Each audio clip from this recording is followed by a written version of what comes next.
here's the class setup for this week's episode of Random Warfare. What's up guys, Xdragon here, bringing you another episode of Random Warfare on Black Ops this week. And today our class we're rolling with is the Galil dual mags with the secondary ballistic knife.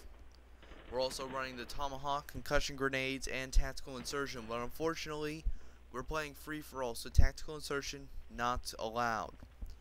Scavenger, steadyaim, and hacker are perks, and actually all three of these do come in handy. Now, first things first, I'm actually not using the recommended kill streaks for the setup, but I am using not just easy, simple ones, but I am using some that help and some that don't.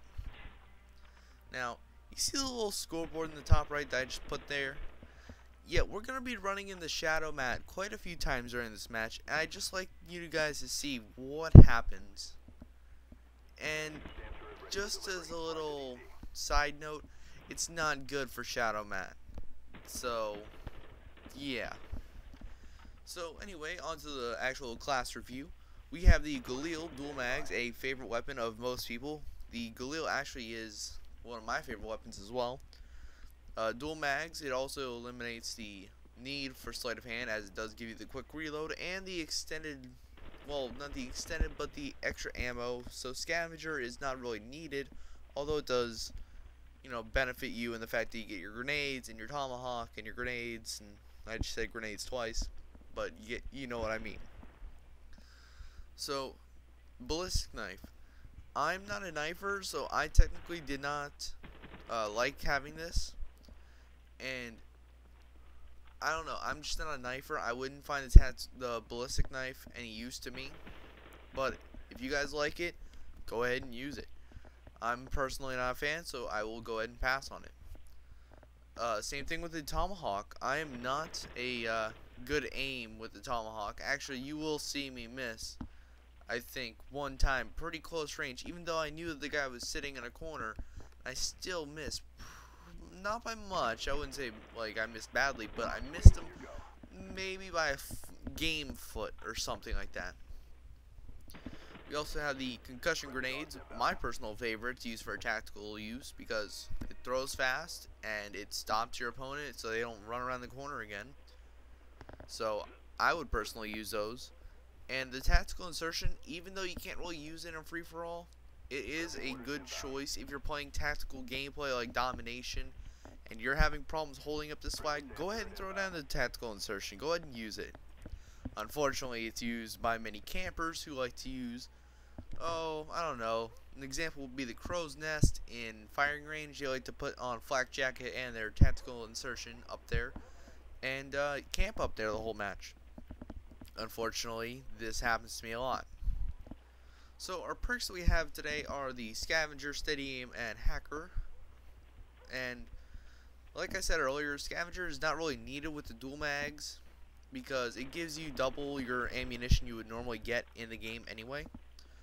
But it does come in handy if you do need to resupply your grenades and your, you know, tomahawks or whatever, and some of your ammo. And steadyaim, although I don't really use steadyaim, I'm much more prone to use the what is that perk called? Oh yeah, it's sleight of hand, the most, I don't know, consistent perk of this game series. And I like to use it just because it's sleight of hand. I get a faster reload, and there's my first death to Shadowmatt. First, and to spoil it, my only death. So, back to the class review. Steadyaim, it's not something I would use, but when I did use it on this class, I found that the Galil handled itself very well. It's a pretty small hipfire, so I was very happy, and I used it for a few kills during this match. And if you do have the dual mags attachment, I would actually recommend you use steadyaim because you already do get the faster reload due to dual mags. However, since you have steadyaim, now you don't have to worry about aiming down your sight if you're in a really close range battle and they don't try to panic knife you. Or, in some of my cases, panic tomahawk. I've been panic tomahawked so many times when I'm in close range, and I don't know, it's just something I have to deal with. So we also have the green perk as hacker. Now hacker I don't like to use too much. I find it pretty useless for me.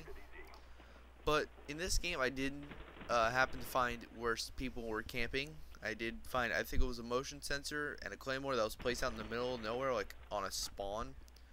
So it did actually help me to find out where stuff is and where possibly people were hiding. After the host migration, we move downstairs and we see a guy sitting in a corner. This is where you're going to see my terrible accuracy with the tomahawk, as I can't throw one for crap.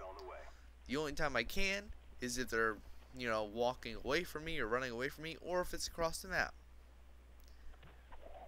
See? Told you so. I suck with tomahawks.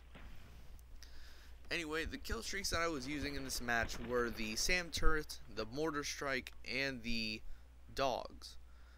Now, I don't know how to say this, or I guess I can just say it anyway. I don't want to use the kill streaks that I get with every class, because I like to use multiple classes, multiple random warfare classes, to get a chance to use them all. And so I'd like you guys in the comments to suggest consistent kill streaks for me to use. I don't care what they are. A low kill streak, medium, and then a high kill streak. So I don't know, let's say UAV, mortar, and chopper gunner, or something like that. So you guys go ahead and pick the kill streaks for me to use consistently for Black Ops only, and Modern Warfare 2 if I actually ask. But anyway guys, I hope you guys have enjoyed this video. Remember to like, comment, subscribe, and as always, I'm out. Peace.